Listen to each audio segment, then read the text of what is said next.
Hey, mate. So a very quick one here. WRX. Now, I've had this drawn for quite a long time. Struggling. There's a 3-day chart, so it's been on my chart for a long time since we were up here or whatever. It's not quite broke it yet, but I do like the overall structure. The overall structure looks bullish. I like the fact that this red 200 moving average is down here underneath the chart. I would love a flush down into this. That would be amazing, and this consolidate. I think then that this could then be a compression. We break back up, and that might run pretty big. I don't know if we can get that, or is it just, it may just hold here above the white 100 and we can run. It's an interesting chart.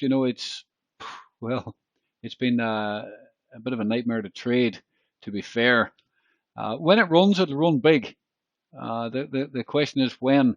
Now, we do have a 2-week bullish engulfing candle right here. So, I mean, ideally, I would have liked to see a dip back. Just flip green here.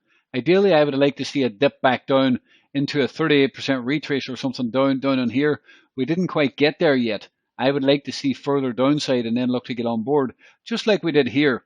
See the way you can see this.